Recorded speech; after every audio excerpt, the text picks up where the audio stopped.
Because only about 30% of spending power is given to the Scottish Government, a lot of things are spent on our behalf.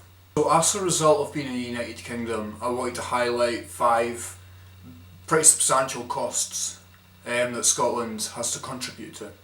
None of these actually affect Scotland, surprisingly.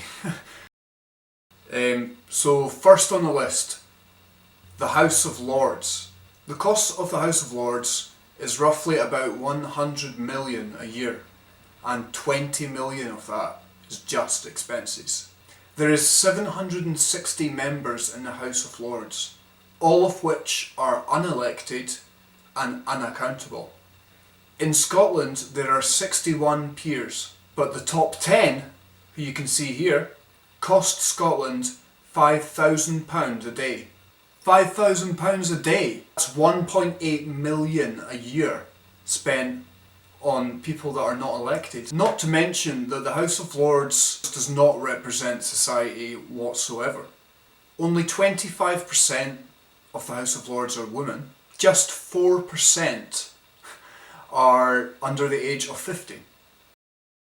Number 2, high-speed rail. This high-speed train is going to cost the UK £80 billion, which is already £30 billion more than what they said it would cost originally.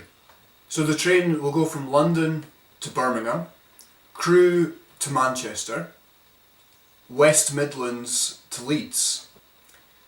And despite having about 350 miles of track, none of it goes to Scotland. And because the high-speed train doesn't go to Scotland, it means that a journey between London and Glasgow only saves you 50 minutes. So is it worth Scotland contributing to the £80 billion bill when it saves Scottish people 50 minutes? Well, yes, absolutely, it's good for transporting goods, for example, from England up to Scotland. I don't think the pros outweigh the cons. I think the money that we contribute to high-speed rail could be spent better. I think the money that Scotland contributes to the high-speed train could be used better elsewhere. But only with independence can we make those decisions. Which brings us on to number 3, London sewers. So in London they're upgrading the sewer system. It's to save money on bills and obviously things need updated every now and again. But the bill is surpassed £4.2 billion, and I don't think Scotland should be contributing to it because it doesn't affect Scotland whatsoever. Do you think it's fair for Scotland to contribute to something that is miles away from Scotland?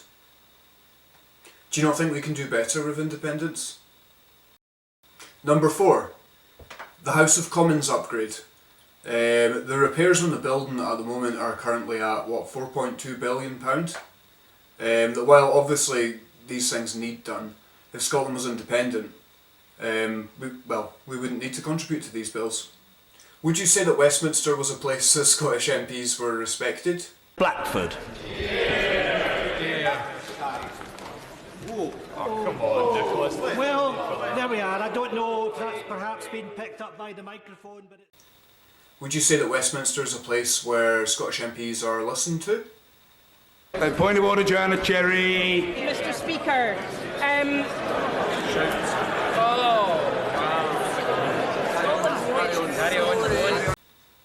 With independence we can escape the House of Commons and we can escape Westminster rule. We can make our own decisions in Scotland based on what is best for our country. With independence, we don't have a tiny little corner in Westminster, we have full control over what happens to our country. Which brings us to the final one, and the most expensive, Trident. Upgrading Trident will cost £205 billion according to CND. Scotland is a country where the majority in Parliament does not agree with nuclear weapons. The majority of Scottish people do not support nuclear weapons on the Clyde. The cost aside, if there was to be an accident with Trident, it would wipe out most of Central Belt Scotland. So why is it unsafe for it to be in London, but it's perfectly fine to keep it in Glasgow? Is that an equal union? Keeping something that Scotland didn't even vote for, that Scotland doesn't even support, in Scotland? Make up your own mind.